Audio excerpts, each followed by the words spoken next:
episode number 3, where we dive into the mind of Robbie Soukiasyan, a multi-diamond and platinum producer and engineer who has collaborated with renowned artists such as XXXTentacion, Lil Peep, and many others. This episode is extraordinarily rare and super insightful, offering you a unique chance to explore the creative genius behind some of the most influential music of our time. This is an episode you don't want to miss. Much love, and thank you for watching. Everyone, welcome. Episode number 3. We have Robbie Soukiasyan as our guest today. Grammy-nominated producer, mixer, engineer. Sure. Well, before we start, I just want to clarify. I was nominated. The 2 songs I worked on were nominated for Grammys, but the songs that my role in those songs are not as a producer. Gotcha. Yeah. So I was a engineer in both of those songs. So yeah. Understood. And you worked on several projects, various artists. You got the diamond, gold, platinum. Yeah. Grew up in Armenia. Yeah. Born in Yerevan, Armenia. Lived there for a while, and then actually moved to Russia for 2 years. Lived in Sochi, Russia, and then family moved back to Armenia again for, I think it was another year or 2. And then my dad decided that he wanted to bring us to America, so we migrated here to LA in 97. You went through the whole music scene and how it evolved. I mean, around that time, 97, I wasn't really even into music then. I was so young. Music to me, I was just listening to whatever my parents were listening to, which was a lot of Armenian and Russian music. And every now and then, my mom still loves the Beatles to this day. So we heard a lot of Beatles, Michael Jackson, what is it, Bee Gees, stuff like that. 80s. But yeah, a lot of 80s pop, but usually back then it was a lot of Russian pop or folk music or Armenian folk and pop music. So the United States, 1997, if you could elaborate on that journey leading to the point where you really got interested in like, how did you start, and how did it lead up to the music industry? It's such a journey. It's I'll try to distill it.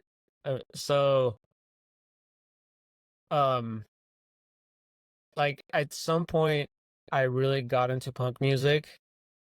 Well, before I got into punk rock, I was really into hip hop. So, Tupac, 50 Cent, Biggie were like my top 3 when I was in middle school.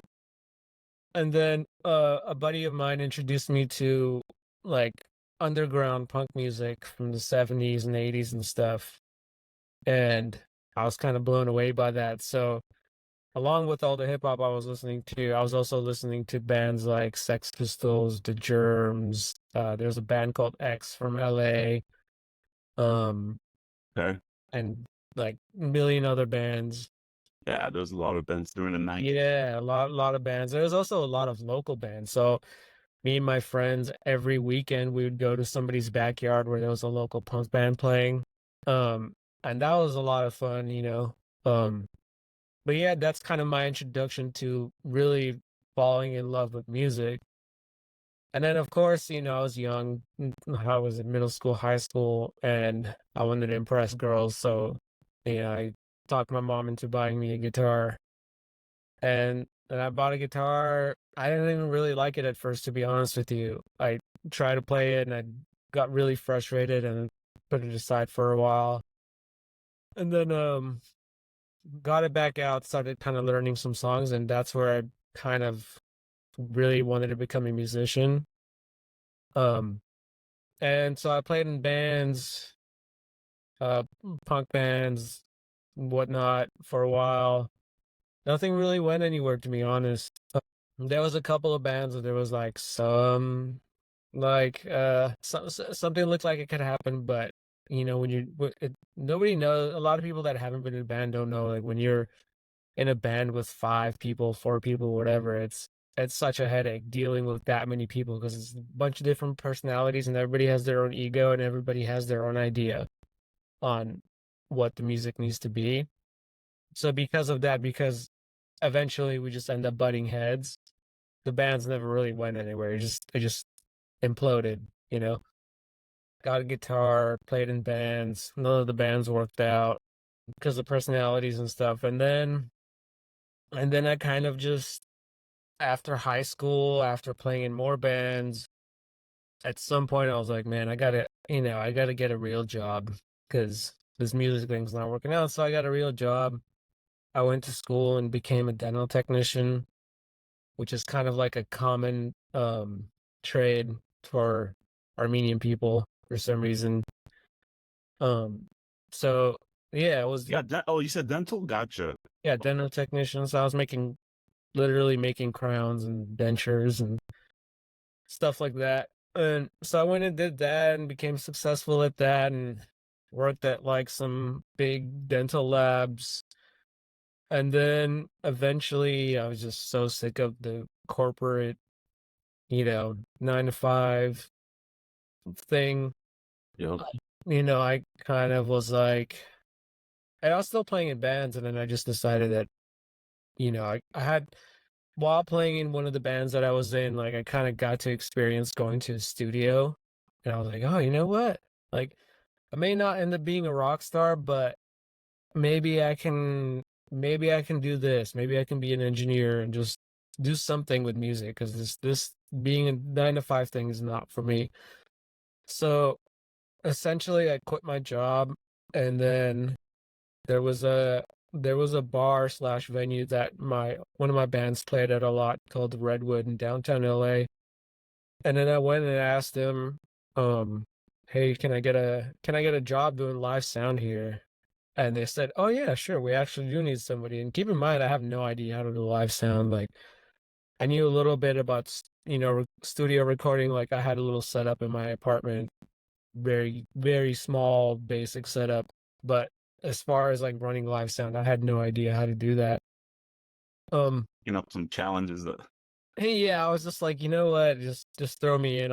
I'm sure I can figure it out. So I figured it out. Long story short, and the Redwood was really cool because it was just like they gave me a chance. They gave me a job. They gave me a chance to work in music. And while I figured out what else I wanted to do, obviously I didn't want to stay doing live sound forever. That was not really my goal.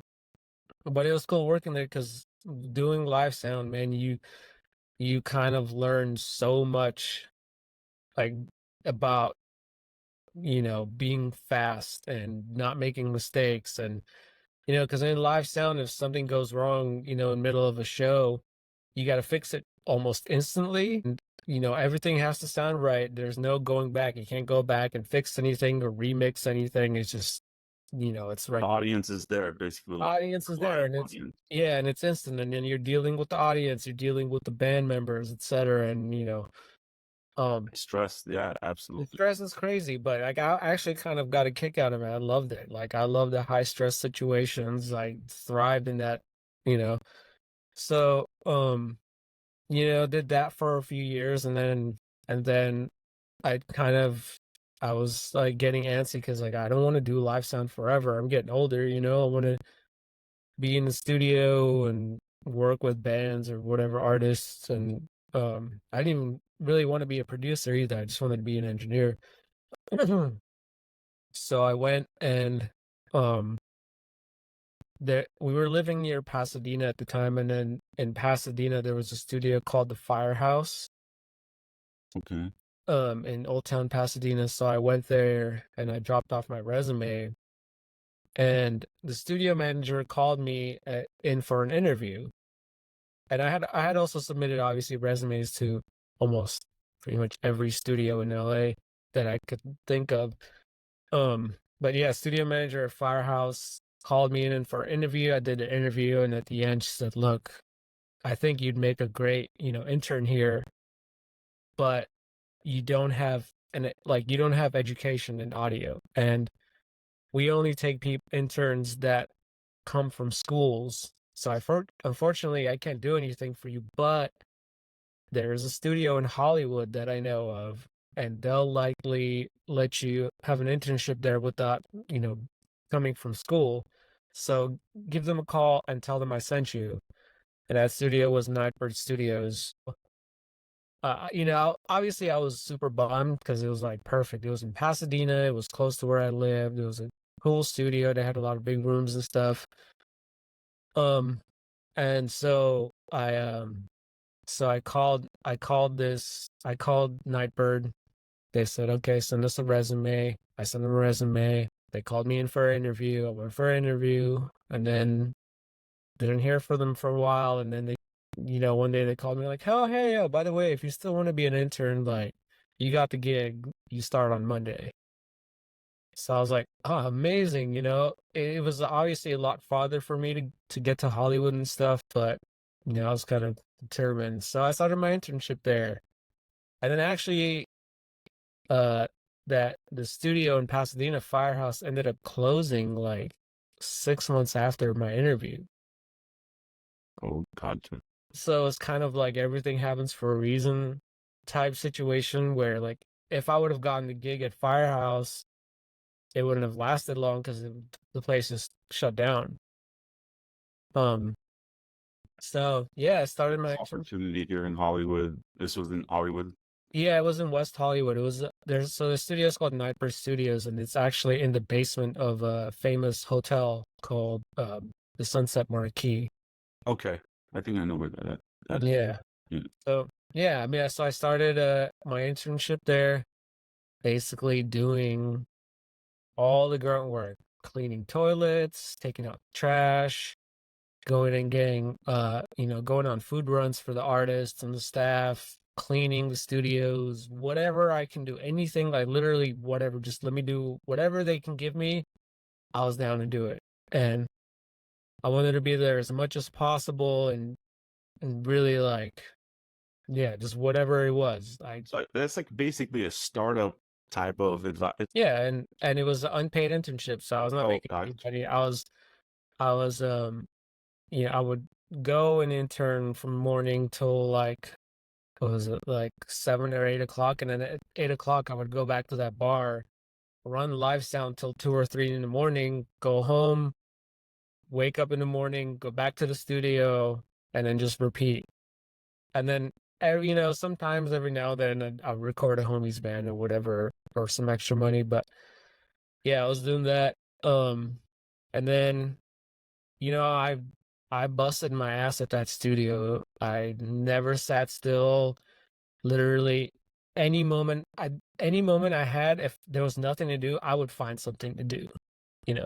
If something was clean and I had nothing to do, I would just clean it again. Oh, yeah, definitely. I mean, it's the paying your dues. You're going through that process. Organizing cables, I'll clean the cables and everything, whatever it could. And eventually that helped me move up to assistant engineer fairly quickly. I only interned for like 3 months, and they moved me up to assistant engineer. So I was an assistant engineer for, I think, a month and a half. And then it was one of those things where a session came in and they needed an engineer, and there was nobody around that could engineer. I was the only one there. So the studio manager, Angelo, basically was like, hey, Robbie, you want to engineer? And I wasn't going to say no. So yeah, I mean, then I engineered my first session. It didn't go perfectly. It wasn't super smooth, but we got through it, and it was like a radio thing, and it ended up being on the radio a week later. Yeah. But yeah, and then just from there, like, I just kept trying to throw myself in as many engineering or assisting jobs as possible at the studio, and there was obviously a lot more, but like, long story short, that's where I met X. And me and X hit it off, and he asked me to be his engineer, and then eventually flew out to Florida to his house, and we were working on Question Mark. And then back, like, that was around the time that I started helping with production too.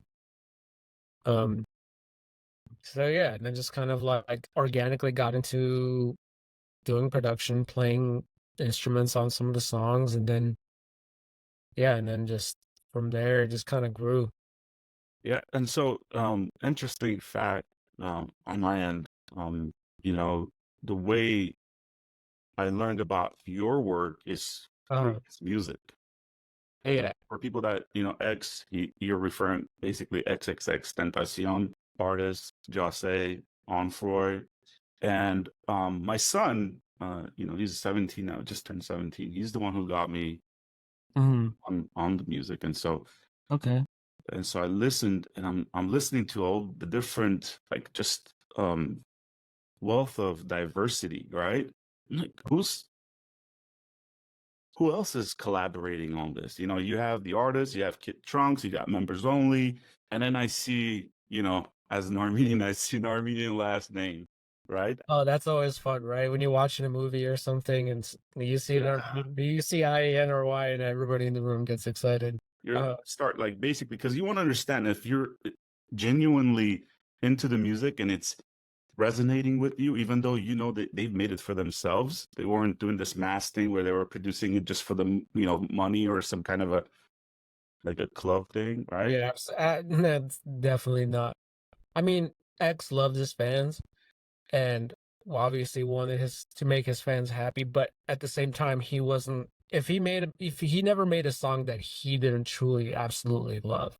And you could feel that. Yeah. Feel that. We exchanged some messages.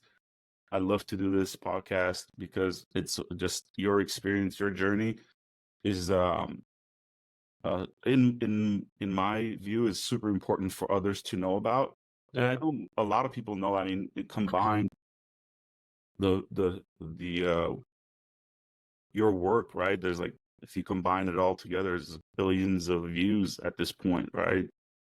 Yeah, I think and I know I used to like talk about this, but now I'm looking back at it, I was like, so is it really that big of like I'm a little like well, I don't know, a little weird about like the whole like oh this many players, but I think it's like definitely over 25 billion, something like that combined.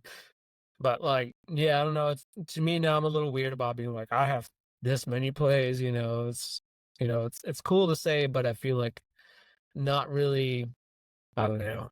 Shouldn't be Yeah, the no, I way to measure success. not everybody has to like it because I think that's like you either love it or you hate it, or whether you're sort of depending on what sort of stage you're in your Yeah. life. At least for me, as a 90s kid or a late 80s kid, for me, like my son was surprised that I was like, hey, this music is evergreen, and all the people that have worked on it made it possible, and that's why yeah, in my view, I love this is a great session energy and creative process versus like, hey, I just want to make money, that's why I'm becoming an artist. Yeah. Yeah, for sure. And that rarely gets you anywhere, you know.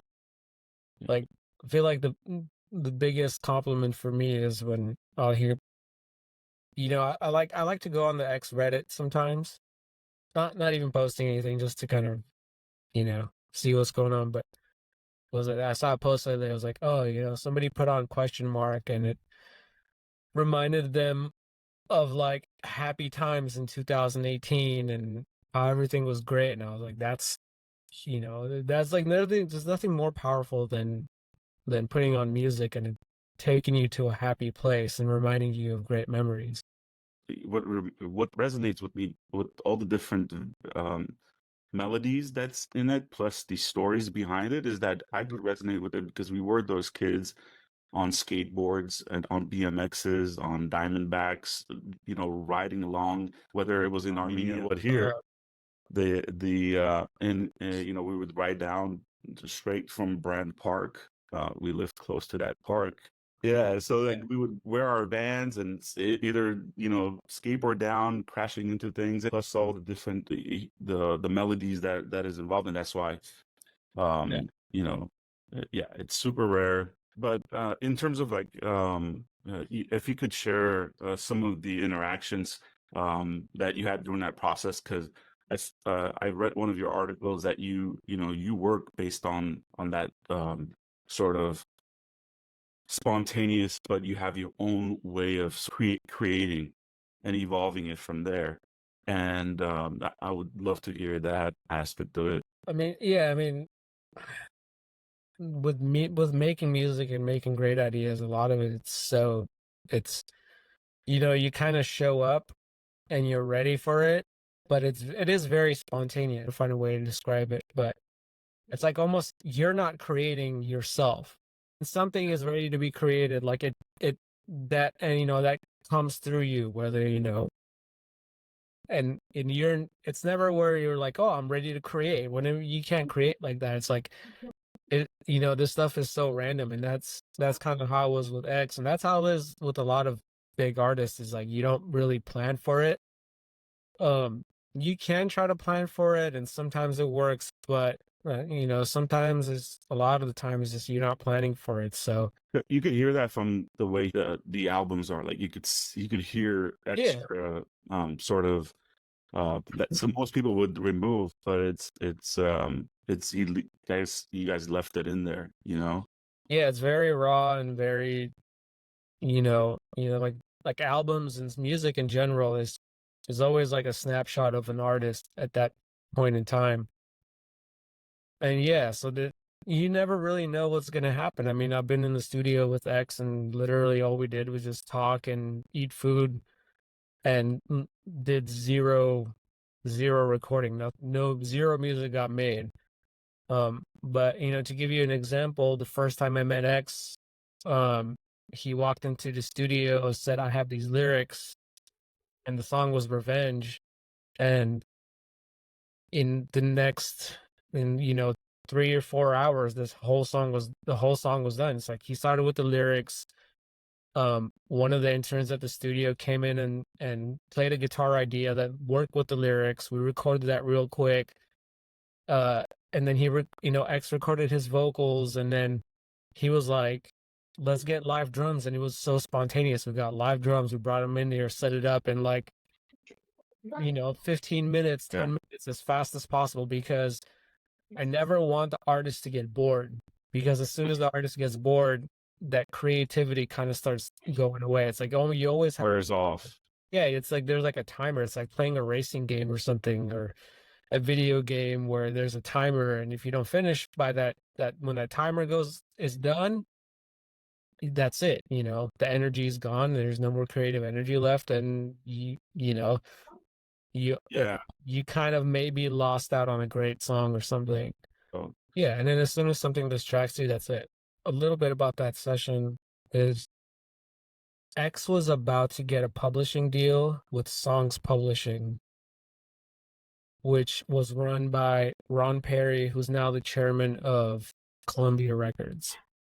So before Ron officially signed X, and a lot of times they'll do this, he wanted X to come to the studio, and Nightbird was the studio that Ron lived next to. So it was convenient for him. So he said, "Hey, come down to the studio, just I guess just to feel it out."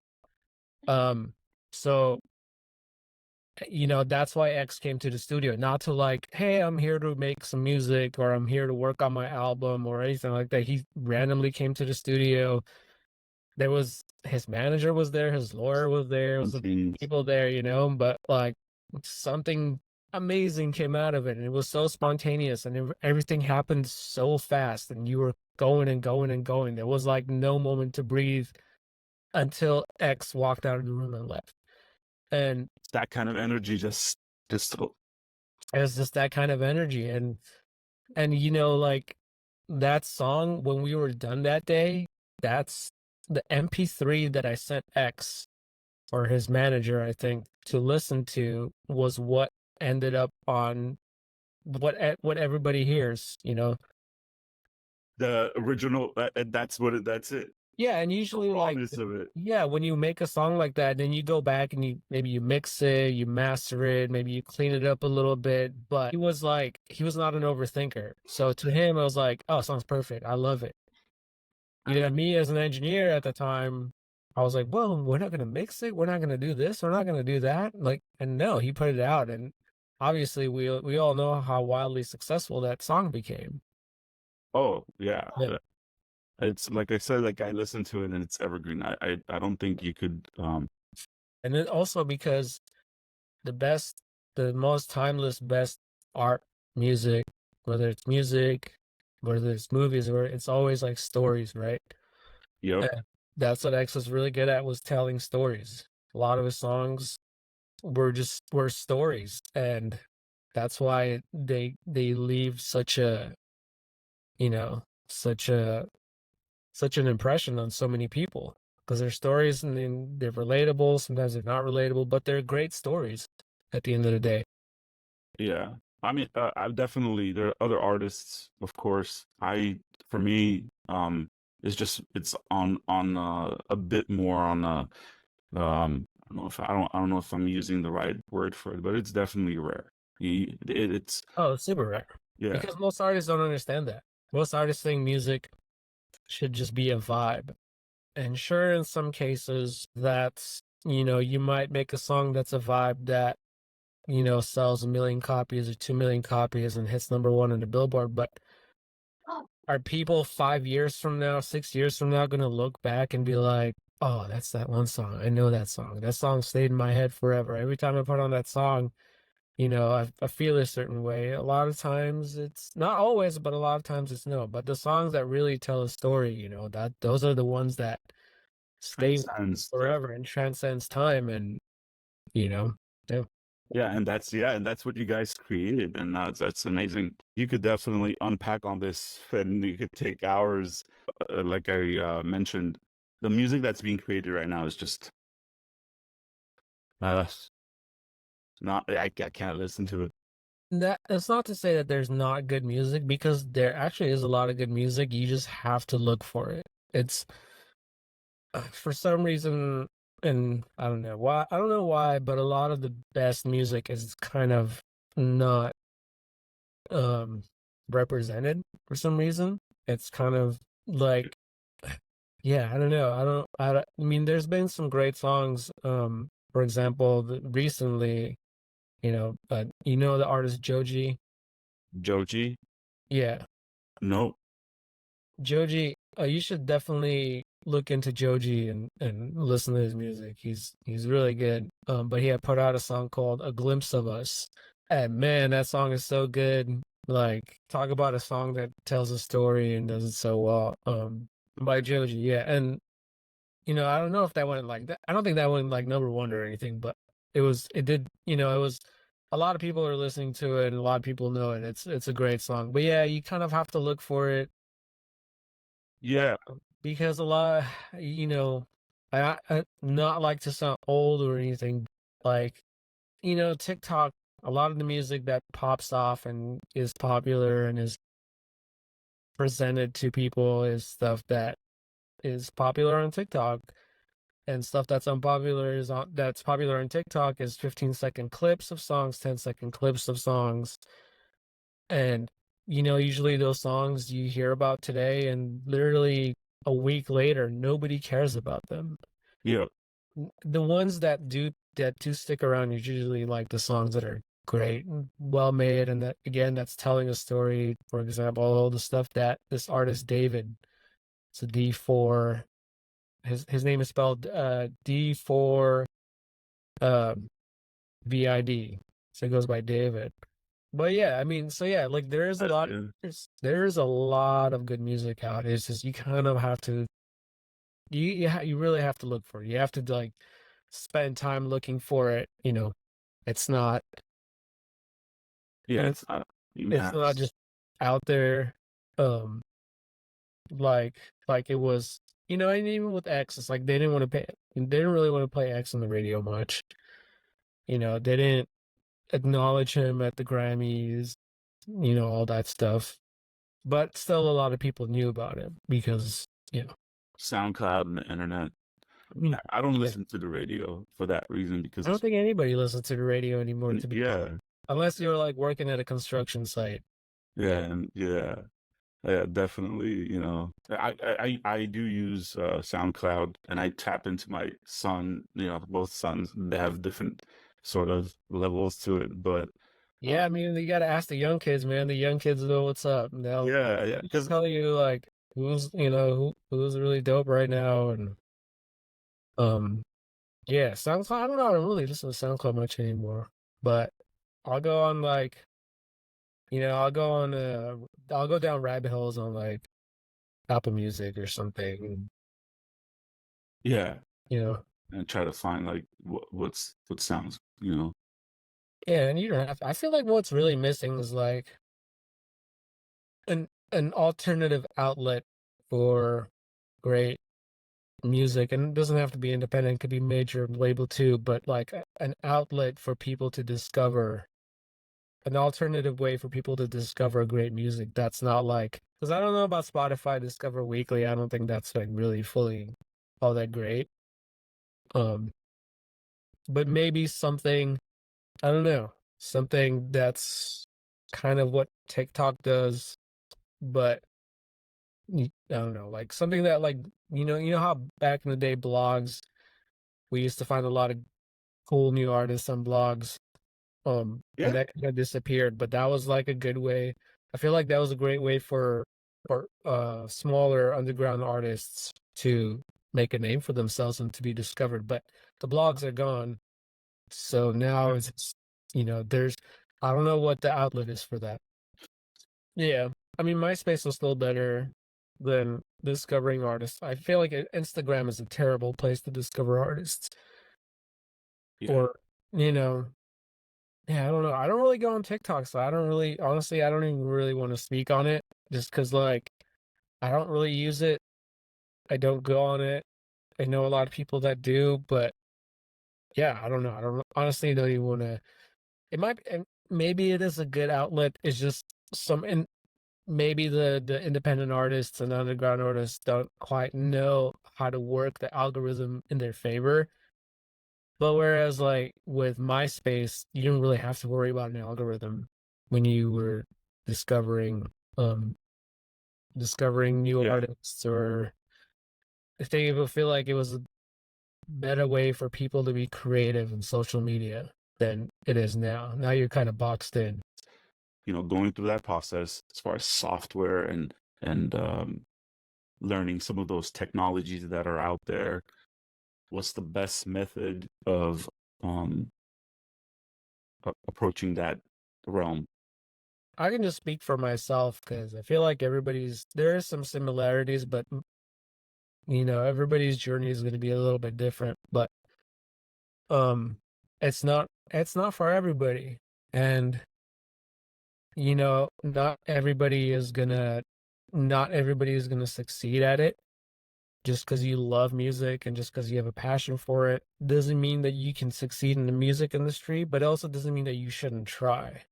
And it doesn't mean you shouldn't try several times, because often we fail. There's so much failure before you see any success. So much failure and rejection before you see any success. But, you know, you have to really, really, really, really dedicate yourself, and like, you have to sacrifice a lot. You have to kind of, as knew somebody that was like, you have to know life it, which means like, instead of going out with your friends on Saturday night to a bar or club or whatever, you're at home perfecting your craft and figuring out what you suck at and practicing and getting better at what you do. And, and the best thing always is experience.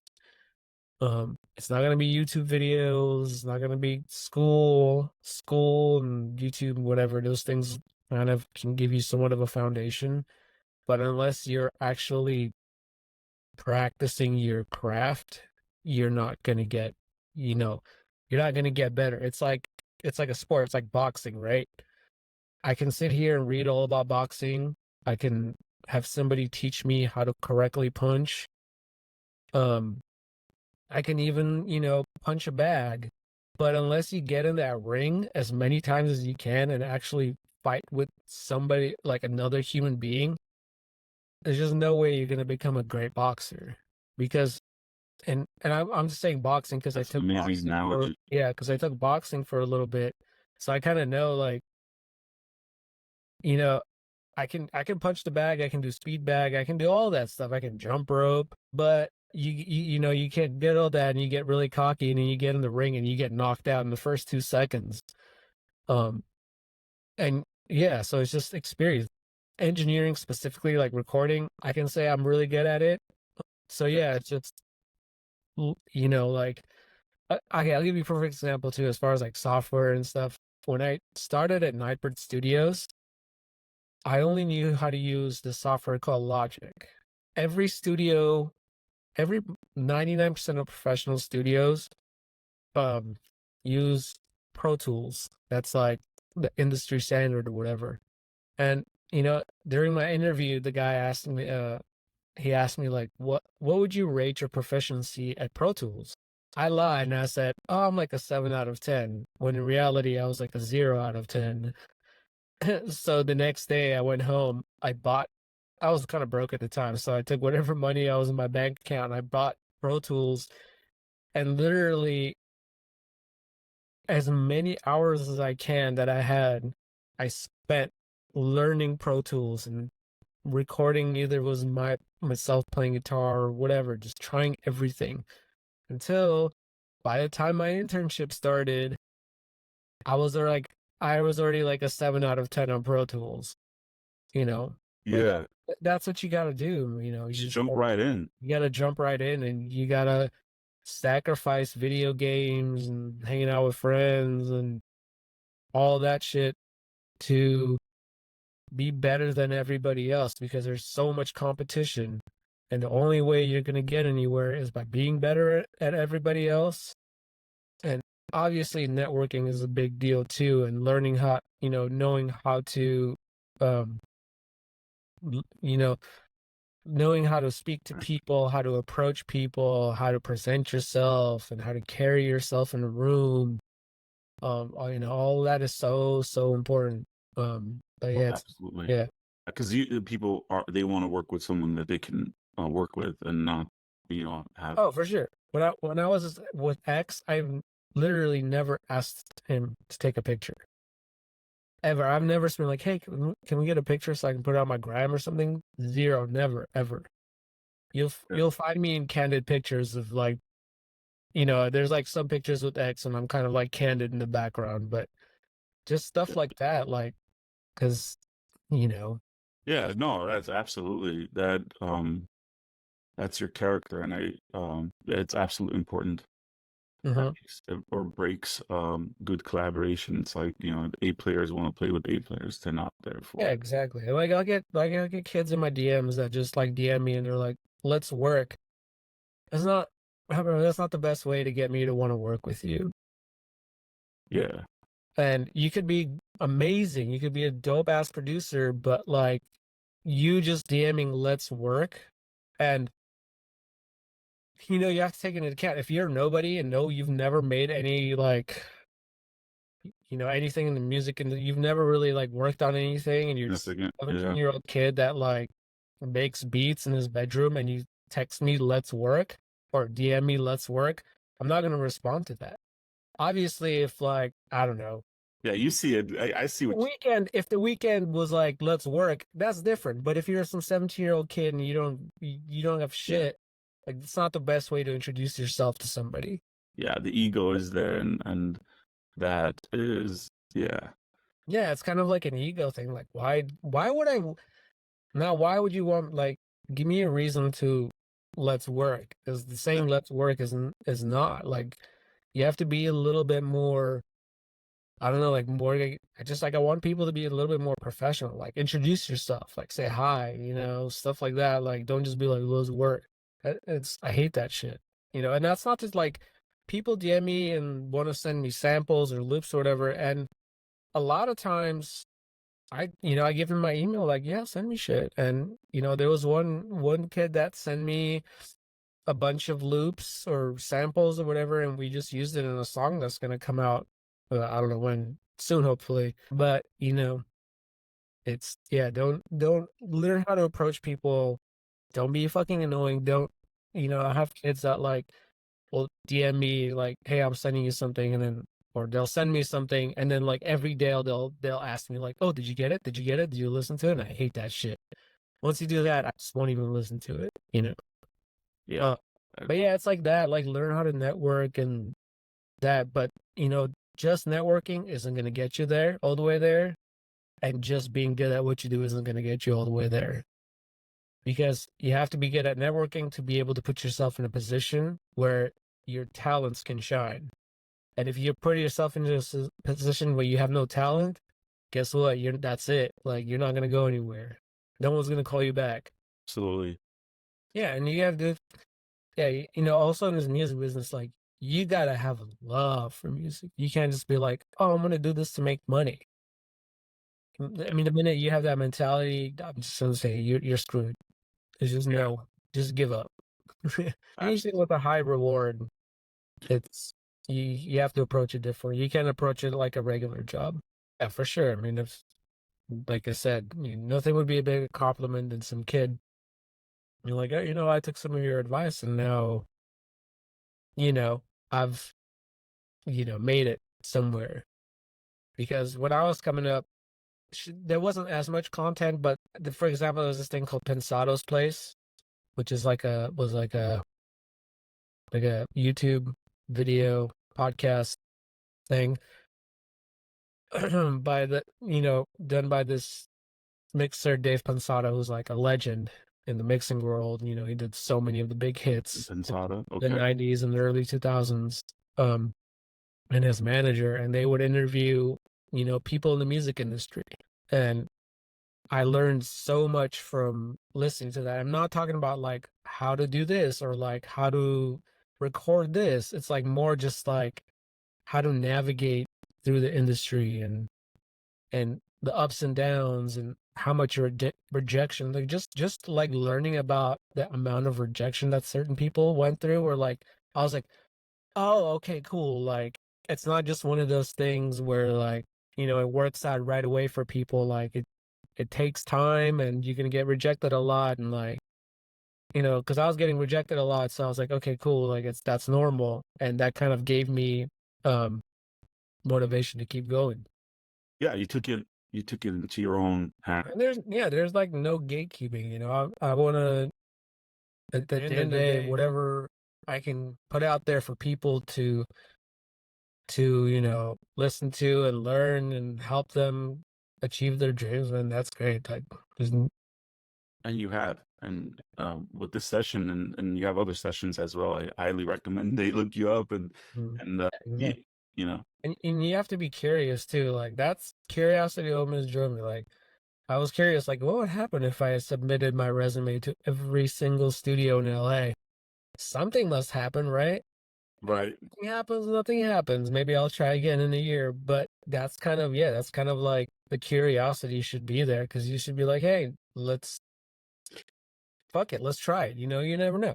And find out. Yeah. Just test it. Yeah. Just test it out. There's no limitation. There's nothing there stopping you from trying certain things. Obviously you can't learn brain surgery on YouTube and be like, I'm gonna go apply it at a hospital tomorrow and become a brain surgeon. But certain things, I don't know, certain things are possible. If you're an artist and you make art, and there's an art gallery that you want to display at, fuck it, send them an email, send them your art, send your art to 50 different galleries, and guarantee you one of them will probably reach out. Oh, wow. Yeah. Speaking of art, yeah, absolutely. I mean, look at Larry Gagosian's story. I don't know if you know his story. Yeah, I'm not familiar. Oh, he's the biggest, basically the Armenian heritage, right? Biggest art dealer now. Oh, okay. Yeah, and his office is right next door to mine. Nice. Or his gallery, the one Okay. in Beverly Hills. And so, yeah, his story is magnificent. Like you got to check out his story, how he started and how he positioned himself. A quick thing, he basically positioned himself, and he would sell art at the private jet hangars right in front of Well, their that stadium. place to do it, right? Yeah, yeah. Yeah. So amazing story there. But yeah, you're absolutely right. You know, if that's how you would approach it. I know the final one. I would love to like hear what you have in store for the future, as far as what you're working on and what to look for in the coming months. I mean, I'm always working on projects, and have kind of been turned around with the idea of working on my own thing, but not even to release publicly, or maybe, but I've been turned around with, working on my own project, not like as a singer or anything, but kind of along the lines of what Metro Boomin does, where he produces everything and he gets all those artist friends to get. But like, I want to do that and then maybe print like 100 copies on vinyl, and that's it. And it'll never go on digital, so I might give it to friends, or maybe I might, have a few like limited edition ones that people can buy, and also make this, the project files available with the stems and everything. So I don't know, Like an maybe open source. like an open source, yeah, where everything's available. You can literally open it up and pick it apart completely and how everything was done. But just one of those things where I'm thinking about it. I don't Sign know. me up. I'm buying. I'm definitely. I'll put in the deposit today. Because I always want to do stuff like that, and then I get so busy and just never end up following through. But you never know, maybe. And this was amazing session. But I'm glad. Yeah. Is there anything? Am I missing anything? Did you want to touch on anything? I mean, no, I feel like we covered a lot. Okay. Thank you, Robbie, for your time. Of course. Very insightful. I'm gonna. I appreciate the insight, and looking forward in seeing many great projects, whether it's your individual, your personal ones, or working with others. Definitely. Thank you for having me on. I appreciate that. Thank you, and we'll talk soon. Sounds good.